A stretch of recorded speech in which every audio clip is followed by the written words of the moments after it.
السلام علیکم ورحمۃ اللہ۔ سوال ہے کہ قربانی کا جانور جن پیسوں سے خریدا جاتا ہے، اگر انہی پیسوں سے ہم کسی غریب کی مدد کر دیں تو کیا وہ درست ہے؟ بسم اللہ الرحمن الرحیم۔ ہم اس مسئلے پر دو طرح سے بات کریں گے۔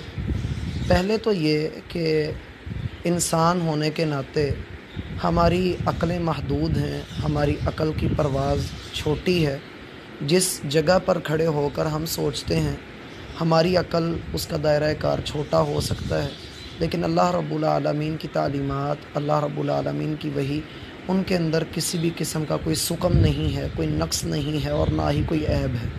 اگر دیکھا جائے تو اس وقت جو ہمارا لائف سٹائل ہے، اس میں مہنگے ترین موبائل، مہنگے ترین کپڑے، برانڈڈ شوز اور ہر بہترین ہوٹل کے اوپر، ریسٹورنٹ پر جا کر ہمارا کھانا کھانا ہوتا ہے۔ اعلیٰ سے اعلیٰ ہماری سواریاں ہیں۔ ہمارا لائف سٹائل اس قدر جو ہے وہ مشکل ہے کہ ایک عام آدمی اگر اس کو دیکھتا ہے تو وہ حیران رہ جاتا ہے کہ یہ شخص کس طرح سے اپنی زندگی میں اس قدر اخراجات کر رہا ہے۔ جس طرح سے یہ اخراجات کر رہا ہے، ہو سکتا ہے جتنے کہ اس کے جوتے آتے ہوں اتنے سے میرا مہینے کا خرچ چلتا ہو۔ لیکن سوال یہ آتا ہے کہ جو لوگ اس طرح کے اعتراضات کرتے ہیں کہ جی قربانی کے بکرے کے پیسے آپ غریب کی مدد میں نہیں لگا رہے، حاجی صاحب کو حج کی فکر ہے لیکن محلے کی یتیم بیٹی کے سر پر وہ ہاتھ رکھ کے اس کی شادی نہیں کر رہے، ایسی باتیں صرف حج کے موقع پر کیوں نکلتی ہیں؟ اصل میں لادینیت، سیکولرزم ہمارے درمیان اپنے پنجے گاڑ رہا ہے، اور صرف انہی مواقعوں پر جب دین کے نام پر ہم نے کوئی نیکی کرنی ہوتی ہے، اس وقت یہ لوگ اپنے پرزے نکال لیتے ہیں اور پھر دین کی باتوں پر اعتراضات کرنا شروع کر دیتے ہیں۔ ارے بھائی، آپ نے جو مہنگا موبائل 60-70 ہزار والا ہاتھ میں لیا ہوا ہے، اس کو خریدتے وقت یہ سوچ کیوں نہیں آئی کہ میں 10,000 والا موبائل اپنے پاس رکھ لوں، باقی 50,000 سے میں کسی غریب کی مدد کر دوں، کسی یتیم بچی کی شادی کر دوں، کسی کے گھر میں راشن ڈلوا دوں؟ اس وقت یہ سوچ نہیں آتی جب انسان اتنے مہنگے مہنگے برانڈ کے کپڑے خریدتا ہے، جوتے پرچیز کرتا ہے اور کھانے کھاتا ہے، کروڑوں ٹپ دے آتا ہے، تب اس کو یہ سوچ نہیں آتی کہ میں کیا کر رہا ہوں، میں کسی غریب کی مدد کر دوں انہی پیسوں سے؟ تب نہیں جی، تب صرف ہوتا ہے جی میرا لائف سٹائل ہے، میں امیر ہوں، میرا ایک سٹینڈر ہے اور میں وگرنہ غریب شو ہو جاؤں گا۔ تو میرا بھائی، اس بات پر آ کر کہ آپ فلاحی کاموں کے اندر جی پیسے خرچ کریں، قربانی نہ کریں، تو اللہ رب العالمین نے اس فلاحی کام کو جس قدر مقام دیا ہے، آپ یہ بھی سن لیجئے کہ جب ہم کسی بندے سے جانور خریدتے ہیں قربانی کا، تو اس کے گھر کا سرکل چل پڑتا ہے۔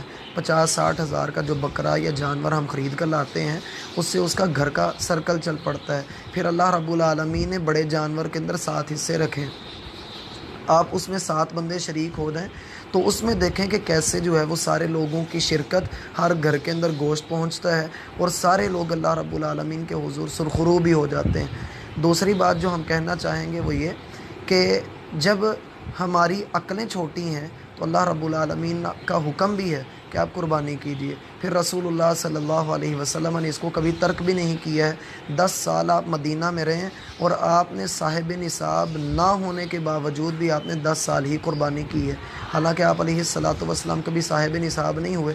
قربانی کو روکنے کے لیے ہماری سب سے پہلے شرط ہی مشہور کی گئی ہے کہ جی بندہ صاحب نصاب ہونا چاہیے۔ اللہ کے رسول تو صاحب نصاب تھے ہی نہیں۔ پھر اگلی بات یہ کہ ہم کہتے نہیں مقروض کے اوپر قربانی نہیں۔ پاکستان میں ہر پیدا ہونے والا بچہ مقروض ہے، تو پھر قربانی کوئی بھی نہ کرے۔ اور اگر یہ کہیں نہیں میں مقروض ہوں، میں نے فلاں پارٹی کے اتنے پیسے دینے، تو بھائی آپ نے فلاں سے لینے بھی تو ہیں۔ صرف اس موقع پر آ کر بندہ یہ کہے کہ نہیں جی مجھ سے جو ہے وہ قربانی نہیں ہوگی، تو اللہ رب العالمین دلوں کے حالات کو خوب جانتا ہے۔ بچوں کی فیس دینے کے لیے بندہ پیسے کر لیتا ہے، بچوں کے دیگر اخراجات کے لیے بندہ پیسے کر لیتا ہے، اپنی سہولیات کے لیے اور اپنی خواہشات کے حصول کے لیے بندہ ادھار بھی پکڑ لیتا ہے، قرضہ بھی لے لیتا ہے، لیکن اس کام کے لیے بندہ جو ہے وہ ہمت نہیں کرتا۔ وجہ کیا ہے کہ ہم بھاگنا چاہتے ہیں، ہم اللہ کے اس دیے ہوئے عظیم عمل سے ہم دور ہونا چاہتے ہیں۔ تو اللہ کا تو واضح فرمان ہے کہ قربانی اللہ رب العالمین کے قریب کرتی ہے۔ اب جو اللہ کے قریب ہونا چاہتا ہے وہ اپنی قربانی کر لے گا، اور جو نہیں قریب ہونا چاہتا اس کے لیے بد دعا بھی ہے کہ فلا یقربن مصلانا، وہ ہماری قربان گاہ کے، ہماری عید گاہ کے قریب بھی نہ آئے، ہمارے پاس ہی نہ وہ ہے، اس کا ہماری امت کے ساتھ کوئی تعلق ہی نہیں۔ اللہ رب العالمین ہمیں سمجھنے کی توفیق عطا فرمائے۔ السلام علیکم۔